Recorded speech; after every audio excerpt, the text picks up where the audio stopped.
Hello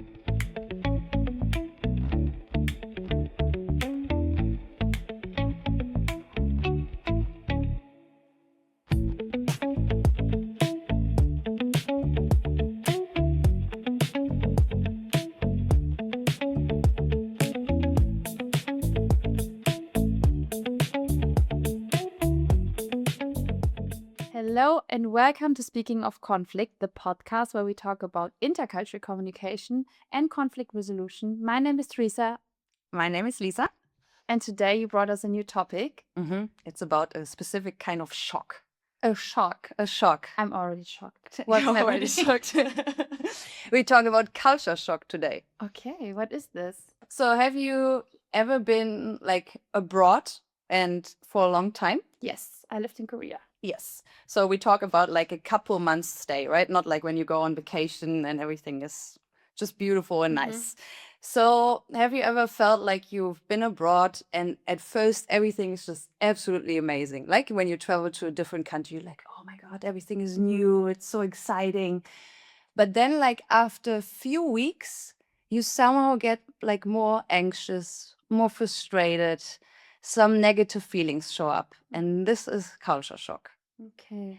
And now we're looking a little bit like how does it kind of develop? There are like different methods to visualize it, basically.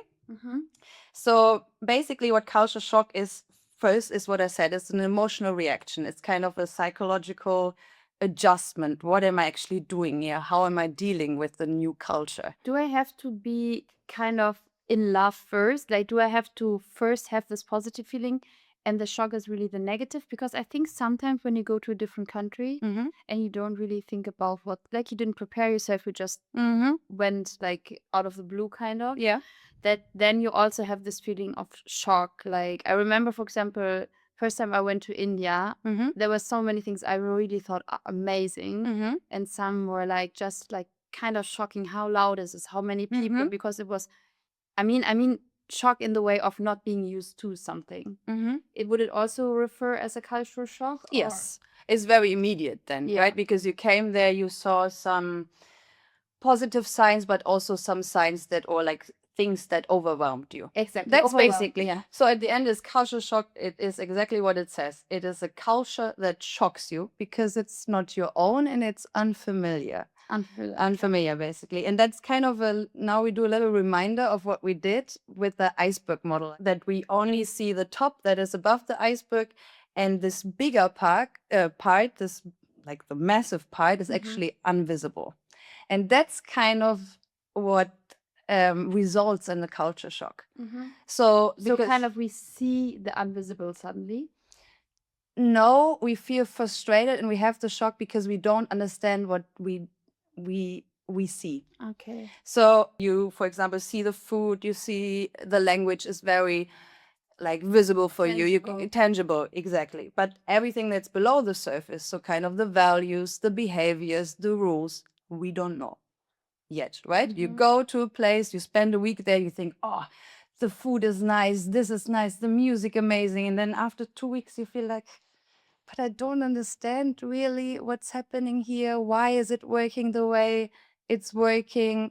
You don't understand the language. You don't know why people behave that way. And this is where you suddenly feel lost, right? Because you're not in control. You don't understand literally the things that is happening to you. So maybe like this is as a first, because you've been abroad for a long time. Have you had that feeling that, let's say, after 3, 4 weeks, 5 weeks, you think like, "Ooh, I'm just overwhelmed. I don't know. I feel anxious. I have anxiety, or I feel frustrated somehow, homesick, stressed." Did you ever had that? I mean, really, anxiety doesn't really apply, but the overwhelming part, like I said, with like noise and so many people, because I wasn't used to having so many people around. I think this I experience as overwhelming. And I think the first time when I went to the States as a high school student, I also remember that I was a little homesick, not completely, but I was kind of sometimes missing my friends, especially in the first month where you start new friendship, but you're not as close as the one you went to school or your whole life. Of course, if you know 20, I mean, at that time, not 20, but let's say 10 years, then it's so different than when you're the new person in the school. And so I remember that feeling of like, okay, I don't know how to, like, figuring out how to behave in the, yeah, in a different culture, in a different school system. Yeah. And was there also the moment where you were like, okay, I realize, because you saw a different behavior of other people and that your own expectation in a behavior is very different. Have you had the moment where you realized, oh, is that actually, am I like this because I'm from a different culture? A little. How so? So in high school, the school was really big where I went to. And it was very, like in the movie, honestly, it was like there was this table of cheerleader, there was a table of like very ambitious students, then there was a table of another group, I don't know, like the runners club. And they were all sitting at one table, and I really had no clue about it. And I was just walking around, seeing there was a spot free, and I was just, can I have a sit at your table? And then later, another classmate, you went to the cheerleaders' table. You are so brave. I'm like, why? Like, am I not allowed to go? It was like a hidden rule that only the super cool kids go there, and you have to be invited or something. Yes. I didn't know, and they were super friendly to me. I didn't even see the problem.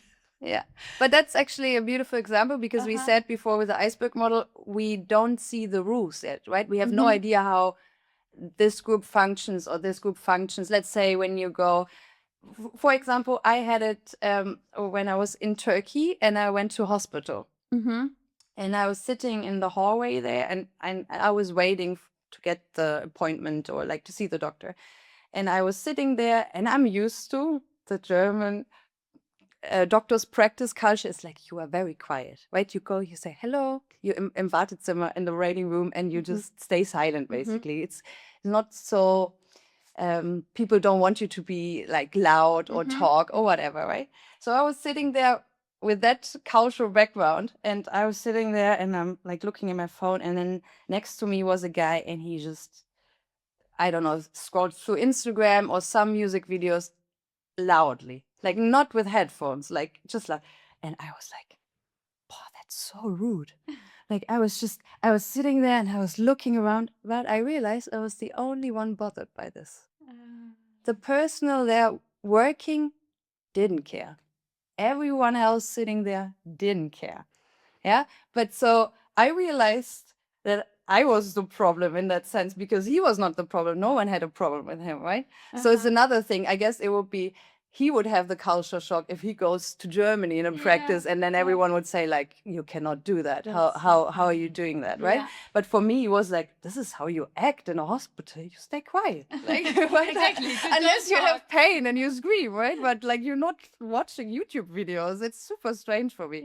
And I think what you said too, it's like you didn't know these rules. You just came in the room and you were like, oh, where can I sit, you know? Yeah. And you didn't think twice about it, right? So, but that could have led to a problem. Let's say people would have been more angry with you or like, how dare she just walks through the room, basically, right? So, and that takes the reference to this iceberg model that we literally, we see some things, but a lot of things we don't see, and these can then confuse us. It doesn't have to be that when you go abroad, everyone has the same culture shock. We will look into this later, why that is the case. But kind of a culture shock happens when you're always longer in the country, right? Like because you kind of go through a whole process. The first one is everything new, everything is exciting, and then it kind of unravels a little bit. And this is where we look into. You know what I think of? Yeah. It's like starting a relationship. You have like the pink goggles, like Yeah. all the glasses. I don't know, in English you don't say it, but in German you say you have like the pink glasses. Yeah. And you see everything like through the like just little roses everywhere. everything is just great. Yeah. And then you, after a while, like you are realizing, oh, there are some flaws. Like I'm realizing this about the person. Yeah, maybe And it's twist. And then you start talking about it and I mean, of course, then you normally figure things out, right? Or you break up, of course. That could be also an Yes. option, but normally you figure things out. Yes. And then you have a solution and adjust to each other, right? You- But in the yes. country, probably not both of it, that not both of them adjust. But you actually already explained kind of the curve and the method, which was That a is beautiful so example. funny. Yes. Okay. So Oberg developed so-called U-curve. So you okay. basically described this.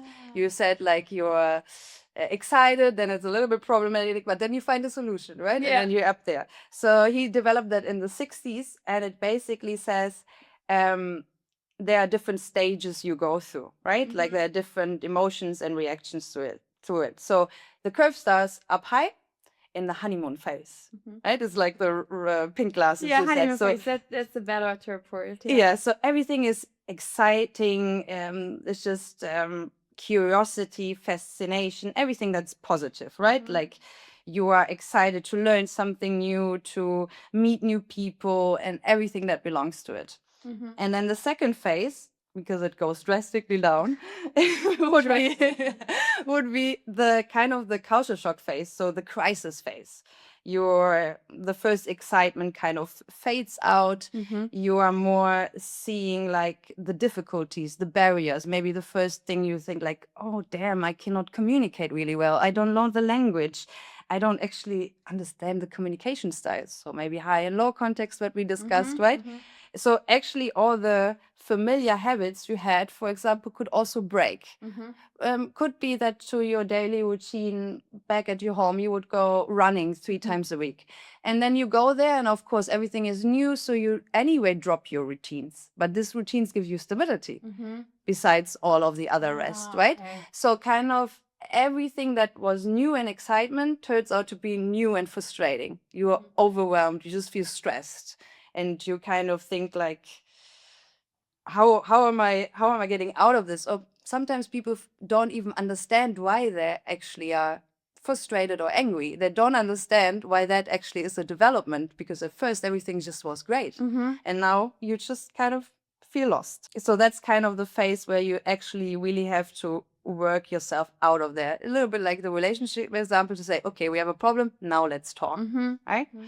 So, and the third phase is the recovery phase. You're kind of slowly understanding the culture more. Maybe you met more people, more local people, people that explain you a little bit like, hey, actually, you never have to wait in the queue. You have to find your way, I don't know, to other corners. And then, I don't know, like stuff like this, right? You get a little bit more understanding how this particular culture works. And then, like you said the correct word was adjustment. The adjustment phase is basically, okay, now I understand a little bit more. I get it now. I can see now how I should act. Maybe I don't have to be fluent in the language, but I know now how the system works. I know how to behave at a bus stop or at a restaurant or with friends, or, even what's polite or not polite, all of these different things. So kind of everything that's unfamiliar kind of turns out to be a little bit more familiar. Did you have that when you were abroad? I mean, even if you didn't have maybe that much difficulties, but did you kind of remember the moment where you're like, okay, actually now I feel a little bit at home even here? Did you have that, or were you always, did you feel more like a guest in the country? I think I quite quickly feel at home, because if I feel comfortable around the people I'm with, I really quick make myself at home. They will not get rid of me. You were like, I stay. I say, Thank you. thank you for the keys. I think the routine part, like that, really resonated with me, because I was going.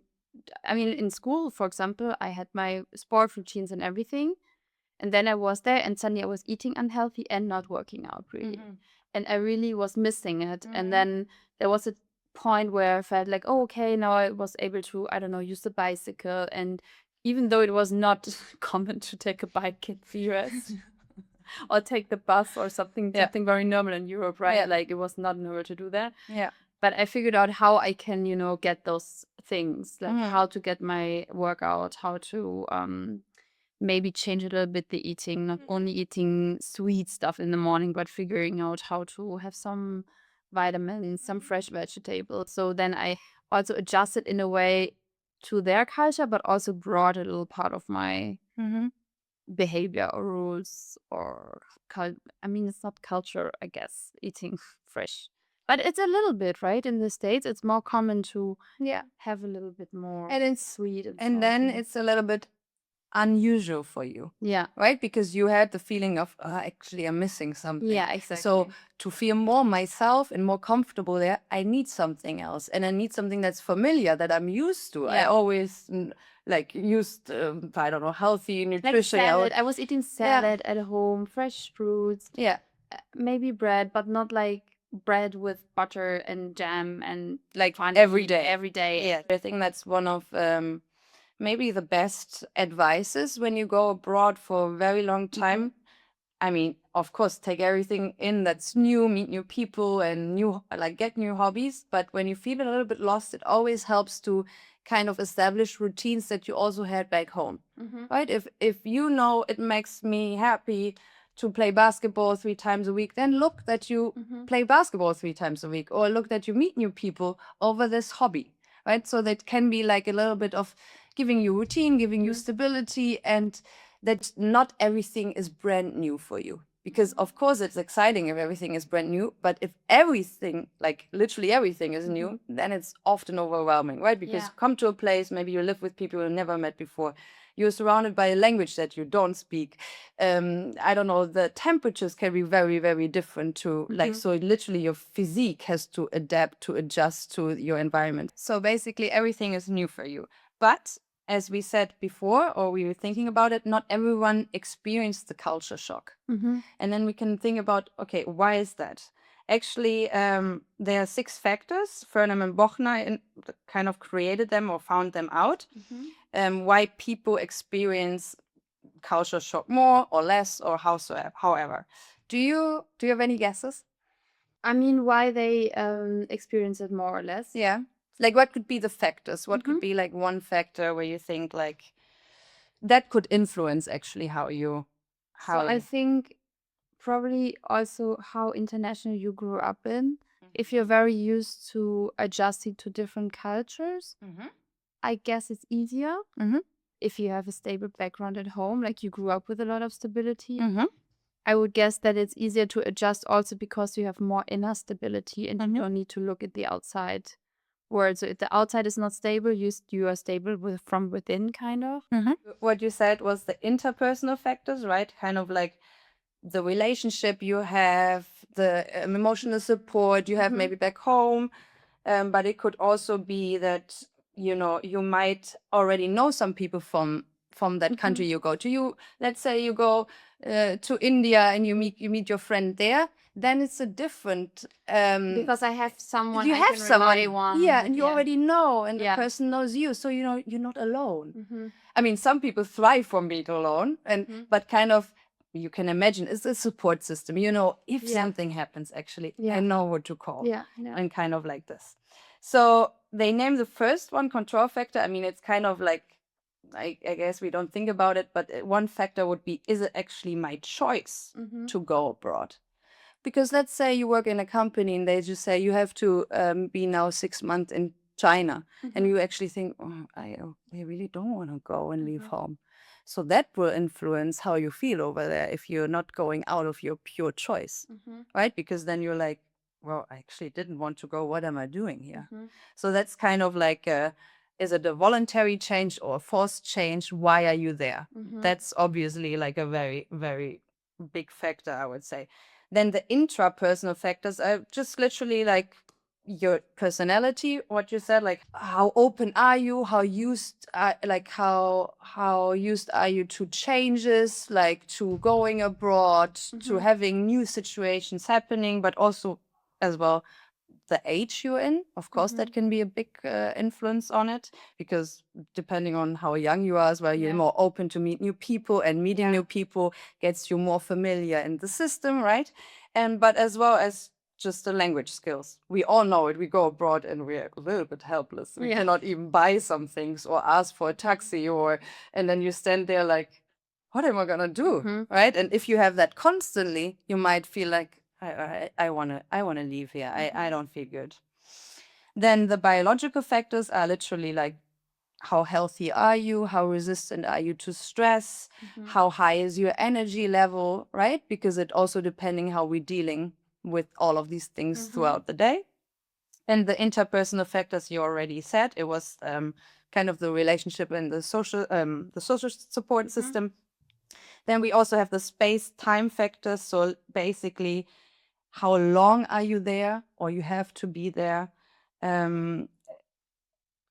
As well, like where are you? Do you feel also that will be the next factor, safe in the country, like political situations, kind of social tensions, also discrimination depending on what your ethnicity is, how you look like, what's your skin color. So it's Because we also know, how the others perceive you and yes, of course, interact. and you will know that maybe you because when you deal with that country before, you like Yeah. how racist is the country, how homophobic is the country, all of these kind of points. So, but of course, overall, as we always say, is personality anyway, right? Because you can have, let's say, all of a little bit of hurdles in all these points, but still be super open and don't have culture shock. So just because when you go abroad doesn't mean you will sit there depressed and don't know what happens. But all of these factors can kind of influence. So it's kind of like you can have a small culture shock or like a big one also, Yeah. right? Yeah. So it depends on. Yeah, it could be also that you're not really like conscious about it. It doesn't have to be like, wow, now I sit here and nothing is fun anymore. Because we always have a little adjustment when we go abroad, right? We have that immediately like, oh, that's cool and that's a little bit unusual. Oh, I didn't know that and that's strange to me. But it doesn't have to be that it causes the same reactions. Sometimes it's even positive. That I was thinking actually, Yes. because when I went to Korea, it was for me the great start to even start new routines. Yeah. It was easier to start new routines because everything was new. Yes. So I had completely the opposite. Yes. And I didn't try to look for something I was used to at home, but it was more like, yeah, I was creating what I felt like was harder to create in Germany. And I think that's the beauty about it, because you can, and I think that always happens when you stay longer somewhere, you can take little bits of that and say like, ooh, I actually like this, or I like how I was there. I like how free I was, or how energetic I was. I actually established that routine. I discovered that, and I want to take that back home. Yeah. Right? I think that's kind of like the beauty about everything that's new and you're learning. You can always say, well, that I actually don't like, but that I really like. I really appreciate that about a culture. And you have this phase where you reflect your own culture and compare it with a new one, but just like to see, this is how I am, or this is how the people are. And actually, I prefer that more than in my own culture, right? Yeah. So, and then we come to another kind of model, which just adds on the U curve and it makes it a W curve. Do you know why? So basically, after you had the whole process of U curve, you have the same process again? Kind of, but how and where? When you come back? Yes, exactly. It's the re-entry shock. A re-entry. So it's kind of the reverse culture shock. And what does that mean? I mean, I guess you adjusted to the culture. So you changed and you implemented new behavior, new ways of communication, and then you come back and you take this new communication, new behavior into your old world. And then the people are confused. And I actually have an example. Yeah, shoot. Beautiful. I mean, maybe you can help me, because when I came back from the States and I came back to our class, right? I remember Mahina told me I became so American. I mean, I'm exaggerating. I don't know if you perceived it the same way, but she kind of said it in a way that I came with the American attitude. And I remember, concrete example, we were walking to the train station going home, you know, like you after school, you go to the train station, you talk, and then there was this woman, she had like a super pretty dress, and I was like, oh my God, I love your dress, it looks so beautiful. So amazing. Without this, I was giving her a compliment. Yeah. And she was like looking at me, holding her back. She thought you were gonna. I don't know. Maybe she was so stressed because someone talked to her, but her reaction was really insane. And I was like, okay, maybe I don't make compliments in Germany. But because I thought that was so beautiful about American culture, that you go to random people and just give them compliments. Yeah. And I thought it's so beautiful. I will do this in Germany too. And I stopped doing it when I came back, because maybe I still do it more than other people, but I don't do it as much as I did it in the States, because people in Germany reacted weirdly about it. And even between Cologne and Lübeck in the north of Germany, where I also live, it was also a difference. Like talking to random people at the street. In Cologne, it's quite normal. Yeah, it is. In the rest of Germany, it's not. So maybe it's good that I adjusted first to Cologne and then to Germany again. Cologne people were like, okay, yeah, keep talking to me. Keep making give me myself compliments. Exactly. Yeah, so basically you said it actually perfectly. So kind of at the time influences us over there, and we come back a little bit changed. Not fully changed, but we adapted it, like some parts of it, right?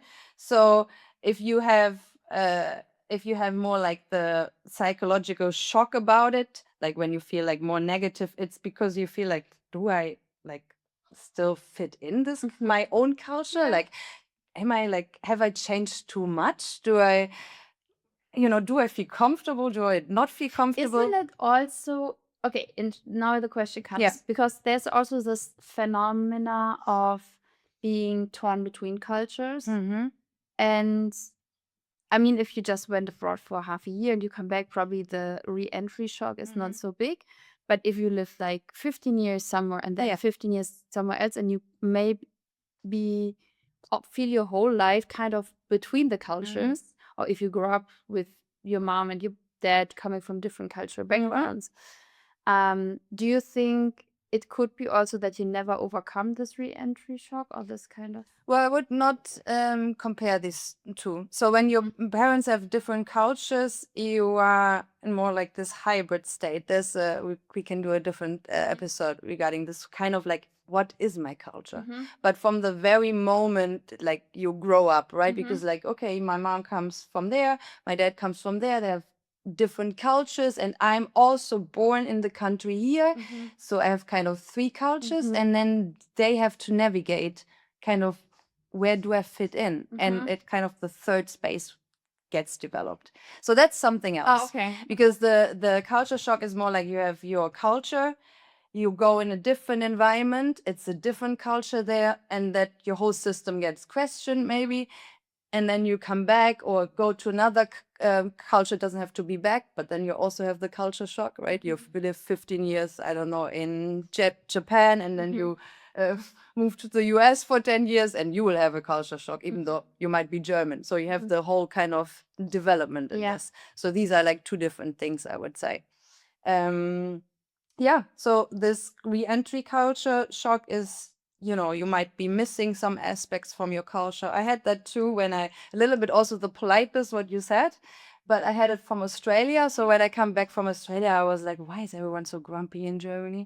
And why is no one like a bit aware of what's happening? So for example, when I was in Australia and I looked a little bit lost on the street, people just came to me and were like, hey, can I help you? Like, where you have to go? La la la la. I didn't even ask them, right? It comes just naturally. And I'm like in Germany, and everyone just cares about their own business. And I don't know, you realize then as well what is normal in your own culture, and not in the sense when you are abroad, but also when you come back, because you're so used to a different system, right? Like, you're just like, oh, everyone is so polite and everyone is just doing this and this and open, and you come back and you thought like, why is no one smiling?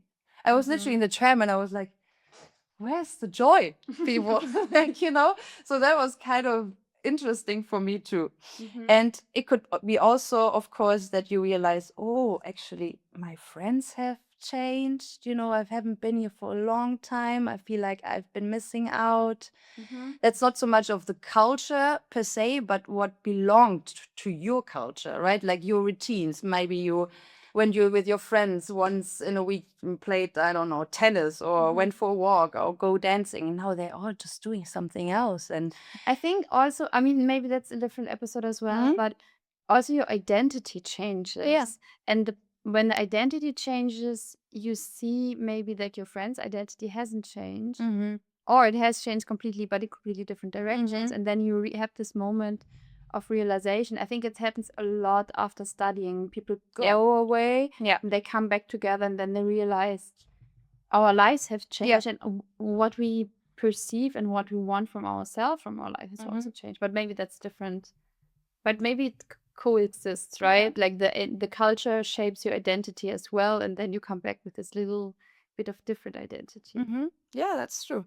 So kind of what would help, or as an advice to going abroad, like, I mean, I said a couple of things. You've been abroad quite often. Would you have an advice for people, like just from your own experience? From coming back or generally? Yeah, generally. I think be a little bit naive. Just go to the people and ask them do something, because I think it's always the best thing. Like I said with the table, it was such an advantage that I didn't know that it was an hidden rule. Yeah. And there's so many hidden rules which are, if you don't know about it, it gives you such a good opportunity. Because also Korea, everyone told me it would be so hard to make friends in Korea. Yeah. I had so many friends. Like my friend who's went there for another scholarship and needed to interview people. She's like, oh, can you recommend me one or two? And I recommend her 15. She was like stressed to interview everyone, right? You overwhelmed that poor girl.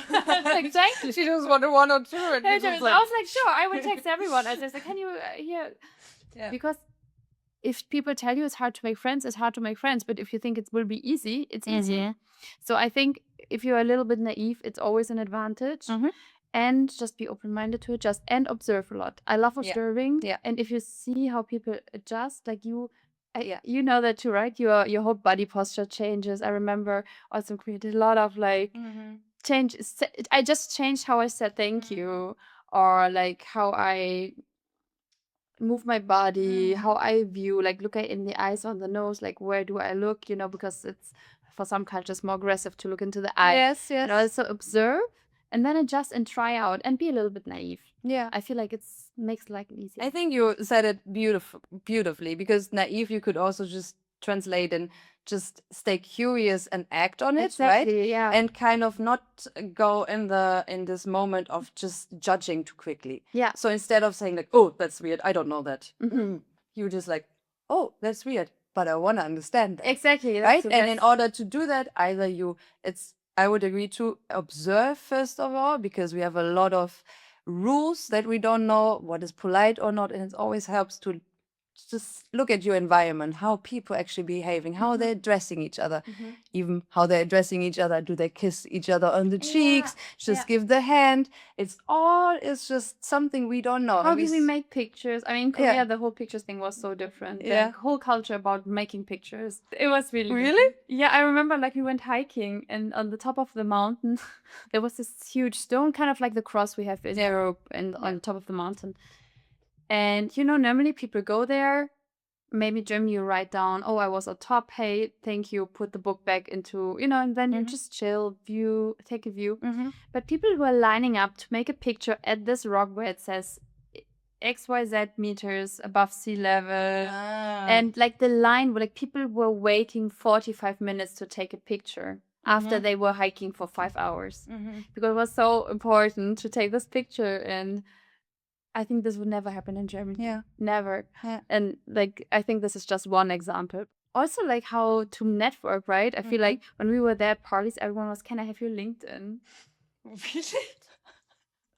Maybe it was also the economic students, maybe, I don't know. I don't want to generalize on Korea, because I think it was also the international students bubble. And the people who went there, tried to be ambitious, wanted to network for the future. I think it was also the international bubble, not specifically Korea. But it was so strange for me in the beginning that everyone is like checking out Instagram and LinkedIn. But I think a beautiful example again, because you see that's just a small part that was just different to what you expected, right? It's just how to make photos or how to network. You would never think, okay, now I'm going abroad. Let's download LinkedIn to get some friends. Or like, what are they exchanging? LinkedIn, Instagram? Like with some things you would never reflect and think in advance about it, because for you, this is your normality, and only when something hits you and say like, oh, someone is acting differently, I would never do that, then that's something new to learn. So I think as well, like, stay curious, stay naive, as Teresa said, without being rude, of course, like, you know, like, just kind of to have the energy and the braveness to just do it and to try out. But then, of course, like, try to build relationship with local people. Like, then you will learn way more about a culture or a nation, the history, the concept around it. You are probably able to learn quicker the language too. And of course, give yourself some time to adapt. It usually takes weeks and weeks to finally figure out how does it actually work, because you will, you know, face different situations. Like, if you wouldn't have gone hiking with them, you maybe not have like figured out that they do the photos always like in one specific spot or in a very specific way, right? Yeah. So I think that's that's the beauty about it. Doesn't matter if you have it or not, if you like a really big shock or not, but you will know the moment of, oh, that's a little bit strange to me. I don't know that. That's a bit different to where I come from. But then it's like, I want to understand that. I actually want to learn. And you will probably see that this is influencing you when you come back too. Because I mean, we grow up in an environment, we learn everything from adapting or like from copying, right? Like you grow up with your parents, you know how to interact, you know how to sit at the table or ask a question, be polite. That's all learning from environment. And of course, you have the same way when you just go abroad and meet actually new Is there people. any way you can prepare for it? Maybe as a last advice, like if you know, like let's say you want to now, I don't know, move to a different country and you know the cultural shock is existing. How can I prepare for it? Or can I even prepare for it? I think the first preparation is to say, you know, the realization that you are new, you will be new to something, so don't have the expectation to understand everything first of all. I think that's like good. You can prepare yourself in being unprepared, in the sense of like to say, you know what, I know some things, but I also have to prepare myself. I will get to a new culture. I will probably not know everything. Have the mindset of giving still learn and not have Yes. everything. I think that would be the first one. And the second one is, if you're already interested in intercultural communications or cultures, you could actually figure out, okay, maybe the communication styles. Because with some nations, we already know, like the stereotype of Germans is that we are very direct, right? It doesn't have to be the case with all of us, but it gives you a little hint. So I would say, if there's knowledge, try to research a little bit, kind of like, what are you getting yourself into, you know, like So prepare yourself as much as you can, but stay open to learn when you're there. And then I would still advise you to, when you're there, try to hang out with local people, either to rent a flat where there are two locals living instead of just being in a house with international students and so on.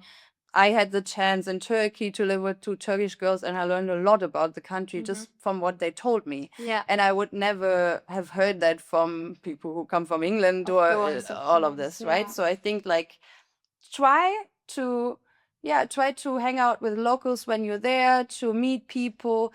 But first of all, just be very open and kind of curious or naive, how you said it. And yeah, just see yourself like kind of in the learning process. Okay. Kind of be brand new, like a fresh baby to a new environment. So let's be a fresh baby. And with this, we say goodbye. And with this, we say goodbye. See you in 2 weeks. See you in 2 weeks.